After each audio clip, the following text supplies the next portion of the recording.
आओ दोस्तों, पाठ 5 जहाँ चाहा वहां रहा। इसे पढ़ते हैं। मलमली धोती का बादामी रंग खिल उठा था। किनारों पर कसूती के टाकों से पिरोई हुई बेल थी।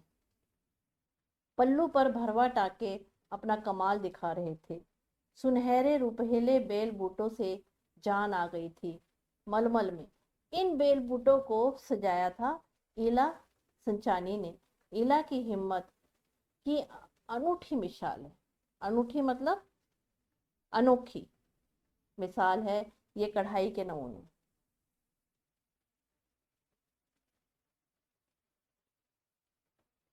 26 साल की इला गुजरात के सूरत जिले में रहती है। उसका बचपन अमरेली जिले के राजकोट गांव में अपने नाना के यहाँ बीता। सांझ होते ही शाम होते ही मोहल्ले के बच्चे घरों से बाहर आ जाते। कुछ मिट्टी में आड़ी तिरछी लकीरें खींचते, कुछ कनेर के पत्तों से पिटपिटी बजाते, यानी कि सीटी बजाते, कुछ गिट्टे खेलते, कुछ इधर उधर से टूटे फूटे घड़ों के ठीकरे बटोर कर पिट्ठू खेलते। जब इन खेलों से मन भर जाता तो पेड़ की डालियों पर झूला डालकर ऊंची ऊंची पेंगे लेते मतलब झूले को जोर से लगाकर आगे बढ़ाते और ऊंचे स्वर में एक साथ गाते, कच्चे नीम की निबोरी सावन जल्दी आयो रे।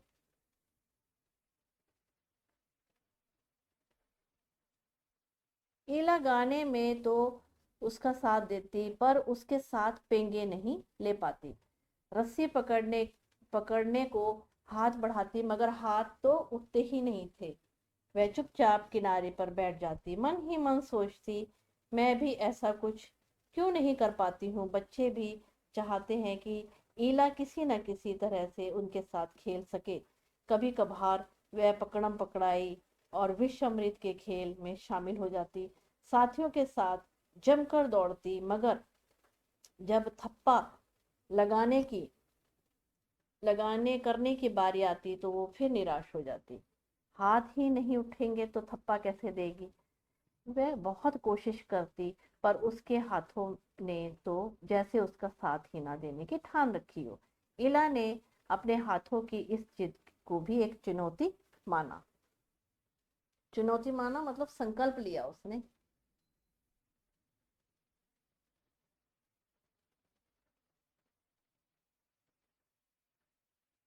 उसने वह सब अपने पैरों से करना सीखा जो हम हाथों से करते हैं। दाल भात खाना, दूसरों के बाल बनाना, फर्श बुहारना, कपड़े धोना, तरकारी काटना, तरकारी मतलब सब्जी काटना, यहाँ तक कि तख्ती पर लिखना, तख्ती एक स्लेट को कहते हैं, उस पर लिखना भी।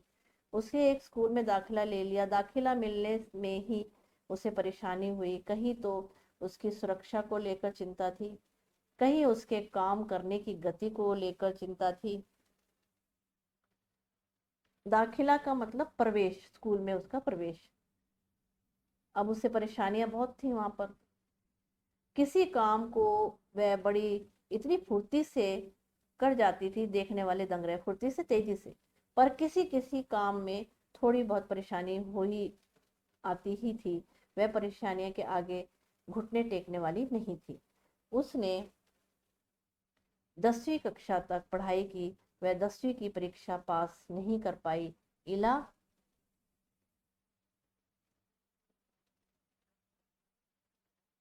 इला को यह मालूम ना था कि परीक्षा के लिए उसे अतिरिक्त समय मिल सकता है। उसे ऐसे व्यक्ति की सुविधा भी मिल सकती है जो परीक्षा में उसके लिए लिखने का काम कर सके। यह जानकारी इला को समय रहते मिल जाती तो कितना अच्छा रहता। उसे इस बात का दुख है, पर यहाँ आकर सब कुछ खत्म तो नहीं हो जाता। उसकी माँ और दादी कशीरादारी करती थी। वह उन्हें सुई में रेशम पिरोने से लेकर बूटियां उकेड़ते हुए देखती। ना जाने कब उसके कशीदाकारी करने की ठान ली। यहाँ भी उसने अपने पैरों के अंगूठे का सहारा लिया। दोनों अंगूठों के बीच सुई थाम कर कच्चा रेशम पिरोना कोई आसान काम नहीं था। पर कहते हैं जहाँ चाह वहाँ रहा।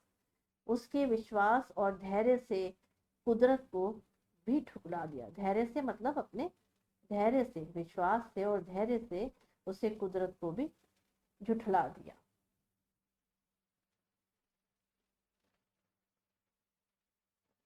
15-16 साल के होते होते इला कठलियावाड़ी कशीदाकारी का मतलब है हाथ से जो कढ़ाई की जाती है उसे कशीदाकारी कहते हैं, माहिर हो चुकी थी।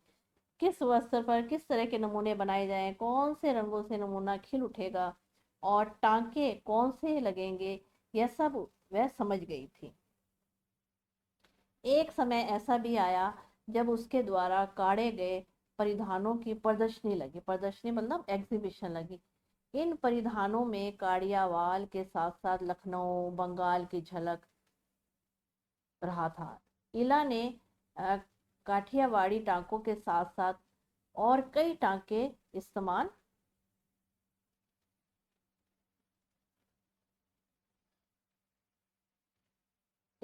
किए थे। पत्तियों पत्तियों को चिकनकारी से सजाया था, झंडियों को कांधा से उभारा था, पशु पक्षियों की जायामितीय आकृतियों को कस्तूरी और जंजीर से उठा रखा था।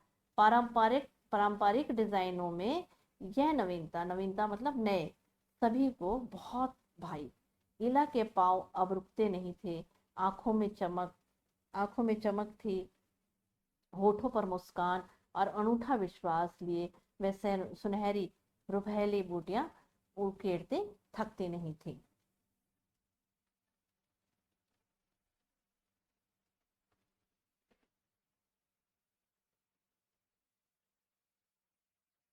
आओ अभ्यास प्रश्न की तरफ चले।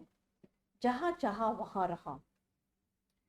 ईला जैसी कोई लड़की यदि तुम्हारी कक्षा में दाखिला लेती तो तुम्हारे मन में कौन कौन से प्रश्न उठते? इसका उत्तर देंगे, यदि ईला जैसी कोई लड़की हमारी कक्षा में दाखिला लेती, दाखिला का मतलब प्रवेश, तो मेरे मन में कुछ इस प्रकार के प्रश्न उठते, जैसे कि लिखेगी कैसे, कक्षा में खाना पीना कैसे खाएगी, किताब के पन्ने कैसे पलटेगी, अपने खुद के काम कैसे करती होगी आदि। इस लेख को पढ़ने के बाद क्या तुम्हारी सोच में कुछ बदलाव आए? इसका उत्तर देंगे हाँ, इस लेख को पढ़ने के बाद मेरी सोच में बदलाव आए।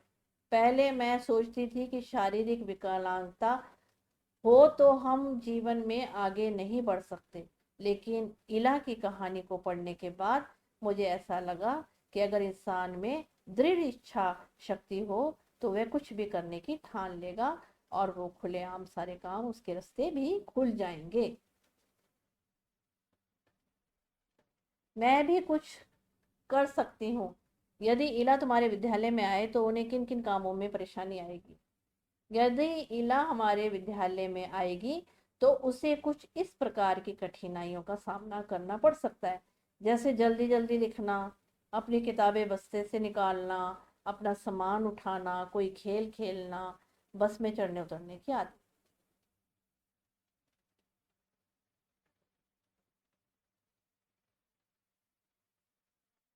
उसे ये परेशानी ना हो, इसके लिए अपने विद्यालय में क्या तुम कुछ बदलाव सुझा सकते हो?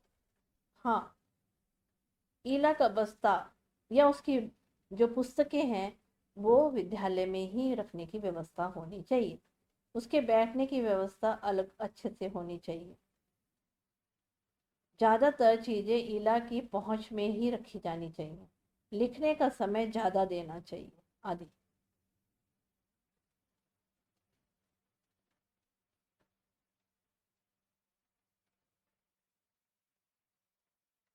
प्यारी इला, इला के बारे में पढ़कर जैसे भाव तुम्हारे मन में उठ रहे हैं उन्हें इला को चिट्ठी लिखकर बताओ। चिट्ठी की रूपरेखा नीचे दी गई है। तो दोस्तों यहाँ लिख देंगे शहर का नाम, यहाँ पे लिखेंगे जो डेट है, और यहाँ लिखा है प्रिय इला। यहाँ पहले लिखेंगे प्यार, फिर आगे बढ़ेंगे लिखेंगे मैंने तुम्हारी कहानी पढ़ी और तुम्हें यकीन नहीं होगा कि कहानी पढ़ते समय ही मेरे रोंगटे खड़े हो गए और आंखों में आंसू भी आ गए। आज तक मैं समझती थी कि किसी भी इंसान की ज़िंदगी में कुछ हासिल करने के लिए सबसे बड़ी शारीरिक प्रबलता की ज़रूरत होती है, परंतु तुम्हारी सफलता ने मुझे गलत साबित कर दिया।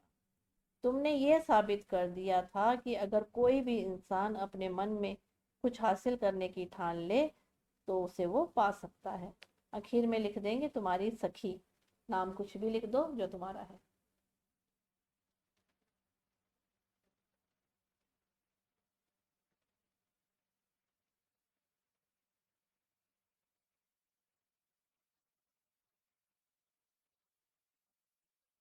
सवाल हमारे, जवाब तुम्हारे।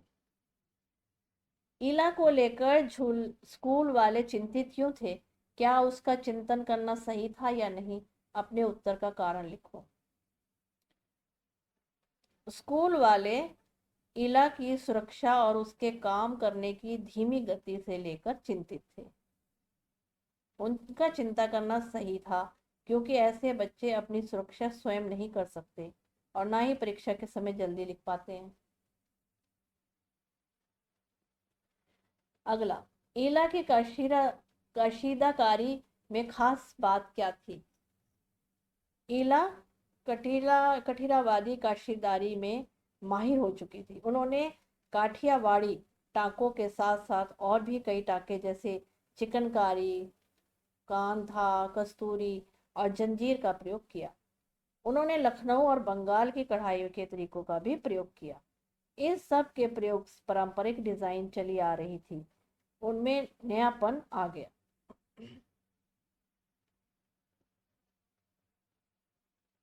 सही के आगे टिक का निशान लगाओ। ठीक का।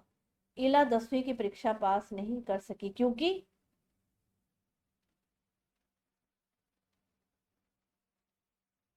परीक्षा के लिए उसने अच्छी तरह तैयारी नहीं की थी। वह परीक्षा पास करना नहीं चाहती थी। लिखने की गति धीमी होने के कारण वह प्रश्न पूरा पत्र नहीं कर पाई। उनको पढ़ाई करना कभी अच्छा नहीं लगा, तो लिखने की गति के कारण इसका उत्तर है।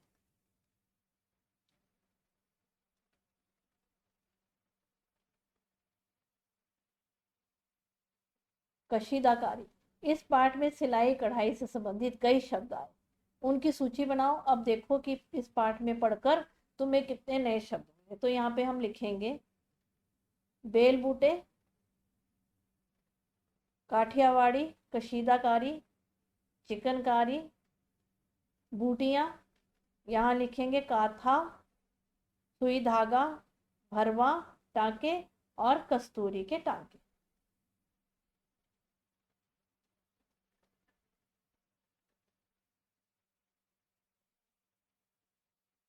नीचे दी गई सूची में से किन्हीं दो से संबंधित शब्द, संज्ञा, क्रिया दोनों ही इकट्ठा करो।